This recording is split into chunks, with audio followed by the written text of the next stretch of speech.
Mantan Wakil Menteri Desa Pembangunan Daerah Tertinggal dan Transmigrasi, Paiman Raharjo, mengambil langkah hukum terkait polemik ijazah palsu Jokowi yang menyeret nama dirinya. Usai melaporkan Roy Suryo, Rismon Sianipar, dan Beator Suryadi.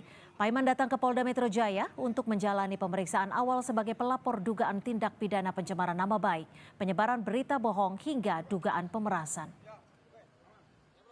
Penyebaran berita bohong, pencemaran nama baik, dan pemerasan.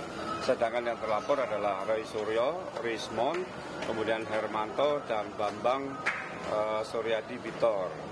Nah, tentunya laporan ini terpaksa kami lakukan karena teman-teman sedulur Jokowi di daerah-daerah itu sudah melakukan aksi ya, termasuk di Polda saat demo kemarin Pak Kapolda, Pak Kareto menemui. Nah, kami selaku orang yang yang dirugikan mengambil langkah ini agar tidak terjadi kegaduhan, maka kami melaporkan mereka ke jalur hukum. Untuk mengetahui perkembangan pemeriksaan pelapor dugaan penghasutan buntut tudingan ijazah palsu Presiden ke-7 Joko Widodo, kita sapa jurnalis Kompas TV Renata Panggalo dan juru kamera Denny Joshua di Polda Metro Jaya. Renata, apa saja yang didalami penyidik Polda Metro Jaya dalam pemeriksaan pelapor hari ini, Renata? Iya, kalau pemeriksaan terhadap Freddy dan Damanik, Waketum Projo, Cynthia dan juga saudara, ini ada 42 pertanyaan untuk mendalami terkait dengan apa benar beberapa pihak ini melakukan tindak pidana yang sudah masuk dalam laporan polisi yang dilaporkan oleh Presiden ke-7 Joko Widodo. Lebih lengkapnya mengenai apa-apa saja pertanyaan dari penyidik, langsung saja kita tanyakan kepada Freddy Damanik selaku Waketum Projo. Selamat sore, Bang. Selamat sore, Mbak. Oke, Bang Freddy mungkin bisa dijelaskan nih, apa saja tadi yang didalami dari 42 pertanyaan itu? Ya, jadi yang di awal-awal standar lah ya, itu tentang identitas, sehat jasmani, dan segala macam.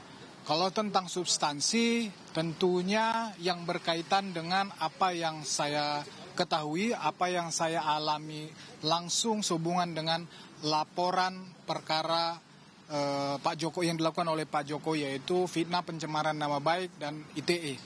Nah, saya kebetulan ada ya peristiwa di mana saya berhubungan langsung dengan para yang terduga telah melakukan tindak pidana, misalnya Rosuryo, Tifa, Rismon. Saya ada di dalam satu acara dengan mereka. Kemudian saya juga ditanya tentang video-video lain yang saya ketahui juga yang ada misalnya di YouTube ya dan media sosial lainnya, yang tentunya yang di dalam video itu intinya mereka mengatakan bahwa ijazah Pak Jokowi itu palsu, termasuk juga skripsinya palsu. Itulah yang digali oleh penyidik. Saya dikonfirmasi itu benar tidak saya yang di video itu, ya benar tidak itu saya satu forum dengan mereka tadi yang saya sebut nama-namanya tadi, apa yang mereka katakan, ya apa yang saya katakan. Nah, itulah yang digali oleh penyidik. Sehubungan dengan itu semualah. Oke, hari ini cukup dengan saksi pelapor saja atau sebenarnya ada peluang mungkin nanti polisi akan mendatangkan saksi terlapor dan melakukan konfrontasi gitu, Bang? Ya, saya rasa penyidik sangat profesional ya. Jadi yang saya tahu hari ini memang hari ini hari pertama setelah dinaikin dalam status penyidikan. Hari ini saksi-saksi maupun dari pelapor hari ini diperiksa. Cuman berapa orang saya kurang tahu persis, mungkin ada sekitar 7 yang diundang, cuman yang konfirmasi hadir saya nggak tahu yang diperiksa berapa orang. Nah, tentunya biasanya kebiasaan penyidik selesai dulu ini dari pihak pelapor,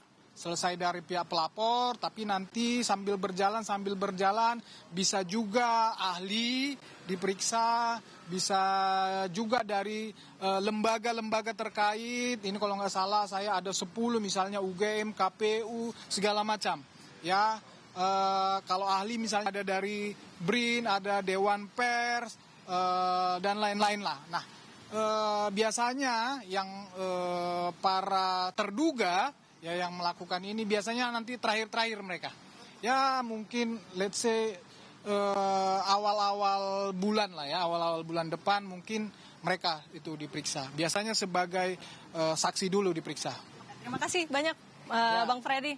Terima kasih. Terima kasih. Ya, dan itu dia Cynthia wawancara kami bersama dengan Freddy Damanik. Jadi memang tadi yang ditanyakan oleh penyidik ini seputar konfirmasi terhadap Freddy Damanik mengenai kehadirannya di dalam beberapa forum gitu dan sempat berinteraksi juga dengan beberapa nama. Sejauh ini memang terlapor ada 4, kemudian di media kemudian sempat berkembang gitu ada 12 nama. Ini juga yang tadi sempat kami tanyakan kepada Freddy Damanik bagaimana tanggapannya mengenai kemudian ini ada 12 nama yang berkembang.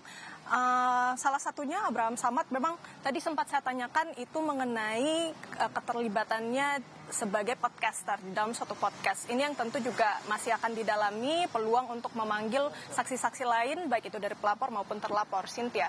Terima kasih Renata Panggalo, jurnalis Kompas TV melaporkan langsung dari Polda Metro